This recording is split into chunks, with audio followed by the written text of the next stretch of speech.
L'histoire commence alors qu'un homme nommé Oran traverse un donjon. Après avoir éliminé plusieurs monstres, Oran constate qu'il n'a rien perdu de son talent d'épéiste. À ce moment-là, des gobelins apparaissent, et Oran décide qu'il est temps pour lui d'essayer la magie de soutien. Il utilise un sort de force pour se renforcer et explique que la magie de soutien améliore les capacités de sa cible, elle peut rendre la personne plus forte et même augmenter les dégâts causés par ses armes.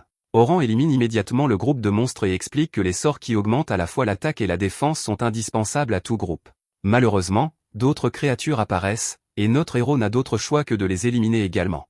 Enfin, Oran révèle que ce type de magie a également une faiblesse, à savoir le temps. 3 minutes se sont écoulées depuis qu'il s'est renforcé pour la dernière fois, il doit donc lancer à nouveau le sort pour affronter le groupe de monstres suivant. La magie de soutien ne dure pas éternellement, et sa durée dépend de la résistance de la cible à la magie. Dans le cas d'Oran, les sorts ne dureront que 180 secondes. Cela signifie qu'Oran doit surveiller de près l'état de ses combats et lancer des sorts au moment opportun.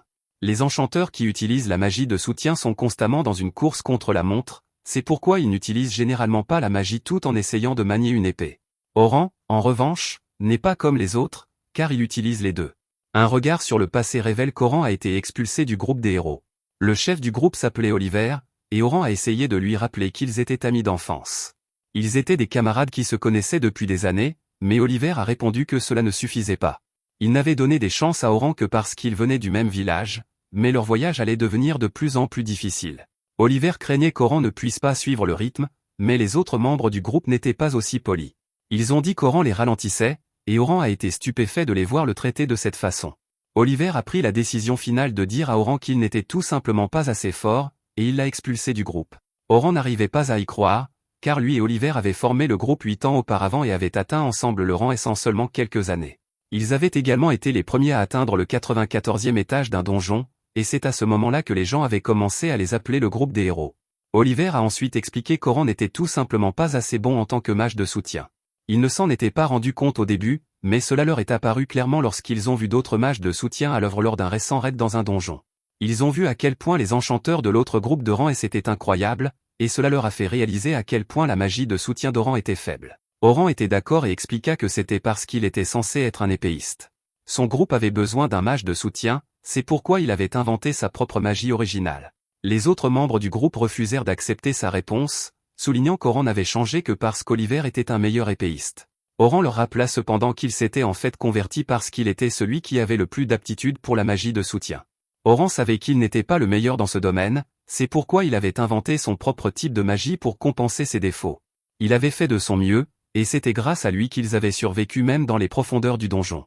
Malheureusement, Oliver avait pris sa décision, révélant qu'ils avaient déjà trouvé un remplaçant. Oran était horrifié par cette trahison, et Oliver ne pouvait que s'excuser. Il était déterminé à atteindre tous leurs objectifs et ne voyait pas d'autre solution. La jeune fille nommée Anne-Lee ne fut pas aussi polie, soulignant simplement qu'Oran ne faisait que les gêner. Ils formaient un groupe de héros et n'iraient nulle part avec Oran qui les ralentissait. Oran fut choqué d'être traité ainsi après tant d'années, mais il comprit qu'il n'y avait plus de place pour lui dans ce groupe. Il n'avait d'autre choix que d'accepter cette décision, alors il remercia son ancien groupe avant de partir. Anne-Lee n'en avait toutefois pas fini, car elle continua à l'insulter. Elle fit remarquer qu'Oran était capable de faire beaucoup de choses, comme de la magie et du combat à l'épée, mais qu'il ne pouvait les faire qu'à un niveau de classe A. Elle expliqua que les gens comme lui étaient appelés des touche-à-tout, mais qu'ils ne maîtrisaient rien. De retour dans le présent, Oran décide qu'il ne veut plus jamais être appelé ainsi. Il a développé un nouveau style de combat où il alterne entre épéiste et enchanteur, et il pense pouvoir encore beaucoup améliorer cette technique. Il déclare que, pour être sûr de ne plus jamais être appelé le maître de rien, il devra devenir le plus fort dans tous les domaines. Dans une autre pièce, Oran utilise sa carte de guilde pour enregistrer sa position à l'étage actuel du donjon. Ainsi, il pourra se téléporter à cet endroit lorsqu'il voudra continuer à explorer le donjon. À ce moment-là, Oran aperçoit des hommes qui courent pour sauver leur vie et les entend parler d'orques. Ils n'avaient pas d'autre choix que de fuir, mais Oran est choqué lorsqu'ils évoquent la fille qu'ils ont laissée derrière eux. Le chef du groupe ne regrette pas d'avoir abandonné la fille, car il venait juste de la rencontrer et il ne donnerait jamais la priorité à une inconnue plutôt qu'à son groupe. Oran est furieux après avoir entendu cela, mais il décide qu'il ne doit pas s'en mêler. Il essaie de se convaincre que la fille a simplement eu la malchance de rejoindre un groupe au hasard, mais Oran ne peut s'empêcher de remettre en question ses propres sentiments. Il sait exactement ce que c'est que d'être abandonné par un groupe, et il sait à quel point cela fait mal. Le chef affirme qu'il est sûr d'avoir pris la bonne décision en la laissant derrière eux, mais Oran ne peut pas continuer à les écouter. Il les interrompt et leur fait remarquer qu'ils ne font que trouver des excuses au lieu d'aller la sauver. Les types comme eux énervent Oran plus que tout, et ils les traitent de pathétiques. L'un d'eux, pris de rage, tente d'attaquer Oran, mais celui-ci le projette comme une poupée de chiffon. Oran se tourne alors avec colère vers les autres et leur demande de lui dire où se trouve la jeune fille. Ailleurs, la fille supplie les orques de rester à distance et crée un bouclier magique. Les orques commencent à le frapper, et elle se rend compte qu'ils sont trop nombreux. La fille commence rapidement à perdre espoir et supplie quelqu'un de venir la sauver. Malheureusement, elle n'a plus le temps, car les orques brisent son bouclier, mais une puissante attaque magique surgit de nulle part. C'est Oran, qui se jette immédiatement dans la bataille. La jeune fille est stupéfaite de voir apparaître un épéiste, et elle est encore plus surprise quand Oran utilise également de la magie de soutien. Oran alterne entre ces deux compétences et commence à éliminer les orques les uns après les autres. La jeune fille observe la scène avec émerveillement et ne peut s'empêcher de se demander s'il s'agit d'un épéiste ou d'un enchanteur. Il reste encore beaucoup d'orques, mais Oran ne montre aucune crainte et aiguise son épée avec de la magie d'enchantement. Il tranche facilement les monstres, et la jeune fille n'en croit pas ses yeux, car elle n'a jamais vu personne se battre ainsi. Oran reconnaît qu'il y a beaucoup d'orques, et comprend pourquoi un groupe de bas niveau les fuit. Mais Oran n'a rien à voir avec ces types, et il a confiance en ses propres capacités. Il déclare qu'il peut s'en occuper seul, et élimine un autre groupe d'orques avec son attaque suivante. Alors qu'il achève les derniers, la jeune fille ne peut s'empêcher de penser à quel point il est incroyable. Finalement, il en finit avec eux et vérifie que la jeune fille va bien. Elle est simplement reconnaissante d'être encore en vie et se met à sangloter. Une fois en sécurité, Oran prend congé, mais la jeune fille tient à le remercier comme il se doit. Elle se présente sous le nom de Sophia Claudel, un nom qui semble familier à notre héros. Il remarque également l'écusson sur son manteau, mais ne parvient pas à se souvenir d'où il provient. Oran se présente à son tour, et Sophia lui demande s'il accepterait qu'elle l'invite à dîner en guise de remerciement.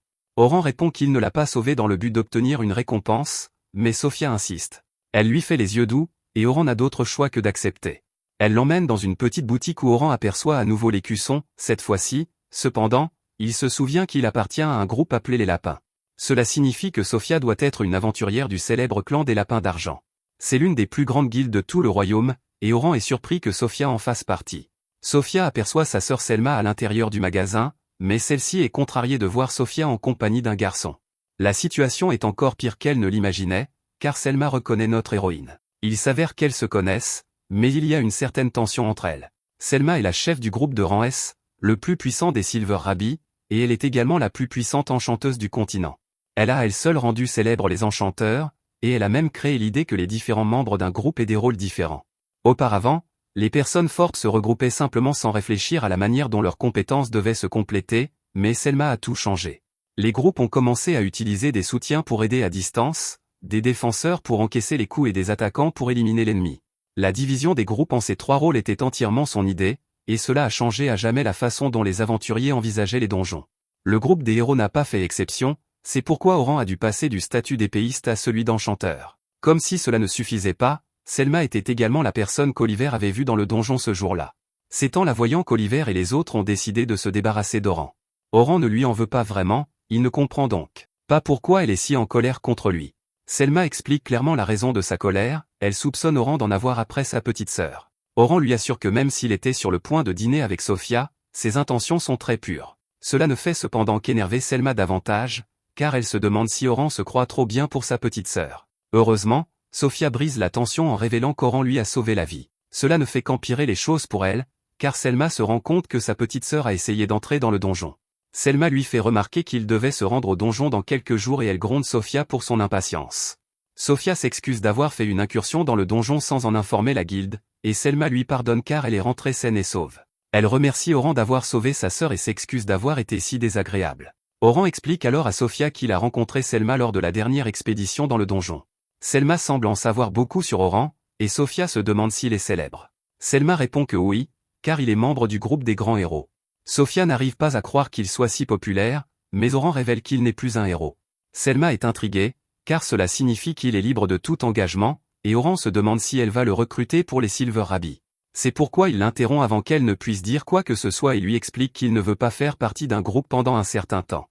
Selma lui révèle qu'il se trompe complètement, car elle a en fait le travail idéal pour lui. C'est maintenant Oran qui est intrigué, alors elle lui explique qu'elle veut qu'il accompagne leur clan dans une expédition d'enseignement. Il s'agit d'un voyage destiné à former de nouvelles recrues, et Oran sera bien payé. Un groupe de rang A et supérieur dirigera les nouvelles recrues, et elle souhaite qu'Oran se joigne à eux. Ils passeront 3 jours à parcourir 50 étages dans le grand donjon, mais Oran est choqué d'entendre cela. Même les meilleurs nouveaux aventuriers mettraient 6 mois à 1 an pour parcourir 50 étages, et ce programme lui semble donc complètement fou. Selma est d'accord, mais elle souligne qu'ils connaissent le chemin le plus court. Ce n'est pas quelque chose qu'ils tenteraient normalement, mais la guilde a des sponsors et ils sont poussés à le faire. Oran sait à quel point cette mission est dangereuse, il est donc certain qu'il doit y avoir une autre raison. Il se rend compte que la guilde doit envoyer les recrues avec un aventurier de rang afin qu'elles puissent contourner les boss des étages. Si elles y parviennent, les recrues pourront explorer les niveaux inférieurs du donjon. Cela leur permettra de devenir plus fortes, ce qui profitera à tout le clan. Notre héros a vu juste, ce qui surprend Selma. Elle n'a donné que très peu d'informations à Oran, mais il a tout de même réussi à déterminer la véritable raison de la mission. Elle explique que dans les donjons, les aventuriers doivent vaincre les boss qui apparaissent tous les 10 étages pour pouvoir descendre plus bas. Il est courant que les nouvelles recrues soient blessées ou éliminées lors de ces combats, c'est pourquoi elles atteignent rarement les niveaux inférieurs du donjon. Cependant, si un vétéran distrait le boss pendant que les novices le contournent, ils peuvent alors s'enregistrer auprès du cristal de téléportation. Une fois enregistrés, les recrues pourront avancer plus loin sans jamais avoir à affronter le boss. Pour simplifier, cette mission réduira considérablement le risque lié à la formation des nouveaux membres de la guilde. Oran en conclut qu'il doit s'agir d'une mission très importante, et se demande pourquoi la guilde lui fait confiance pour y participer. Notre héros est alors pris au dépourvu lorsque Selma lui révèle qu'elle le respecte beaucoup. Oran est en réalité très heureux d'entendre cela, mais il ne comprend pas pourquoi elle ressentirait cela. Il a été banni du groupe des héros pour être trop faible, et sa magie était pire que la sienne pendant le raid. Oran n'aime pas l'idée de devoir redevenir enchanteur après ce qui vient de lui arriver, il décline donc l'offre de Selma. Sophia fait remarquer qu'elle partira aussi, et qu'elle souhaite vraiment qu'il vienne. Elle commence à verser une larme, mais Oran se contente de répondre qu'il va y réfléchir. Oran veut être très clair sur un point, et explique qu'il est désormais un épéiste. Selma est choquée, car elle ne l'a jamais connu qu'en tant qu'enchanteur, et Oran en est bien conscient. Il sait qu'elle ne le respecte qu'en tant qu'enchanteur, alors il précise que s'il les accompagne, ce sera en tant qu'épéiste. Selma n'hésite pas un seul instant et répond que cela lui convient. Au fond d'elle-même, cependant, c'est uniquement parce qu'elle sait que si les choses tournent mal, Oran reprendra simplement son métier principal d'enchanteur. Cette nuit-là, Oran rend visite à un vieil homme. Ce dernier lui est très reconnaissant, car Oran a fait la promotion de son magasin après être devenu un aventurier de renom. Grâce à Oran, son commerce est florissant, mais Oran ne peut que s'excuser. Il lui révèle qu'il vient d'être exclu du groupe des héros et qu'il ne pourra donc plus faire de publicité pour lui. Maintenant qu'il n'est plus un héros, Oran est certain que personne n'écoutera ce qu'il a à dire. Le vieil homme bienveillant lui répond qu'il se moque de tout cela et qu'il lui est toujours reconnaissant. Il l'a toujours été et le sera toujours. Oran reste Oran, qu'il soit héros ou non. Oran n'arrive pas à croire que le vieil homme croit toujours en lui, mais celui-ci lui répond que c'est tout naturel. Il sait ce qu'Oran a accompli et à quel point il a travaillé dur toute sa vie. Il remercie une nouvelle fois Oran pour tout ce qu'il a fait et est certain que beaucoup d'autres personnes le remercieront à l'avenir. Il est persuadé que d'autres personnes auront besoin d'Oran et déclare que les choses ne font que commencer pour notre héros. Il dit à Oran de vivre pour lui-même tout en aidant les autres et promet d'être là chaque fois qu'Oran aura besoin de lui. Ces paroles touchent profondément Oran, qui remercie le vieil homme en retour. Le lendemain, Oran rencontre Selma pour le travail. Elle est heureuse de voir qu'il a décidé de se joindre à eux, et elle remarque qu'il est beaucoup plus vivant que la veille. Selma suppose qu'il est soulagé d'avoir quitté le groupe des héros, et Oran répond que cela y est certainement pour quelque chose. Merci d'avoir regardé mon résumé. N'oubliez pas d'aimer la vidéo.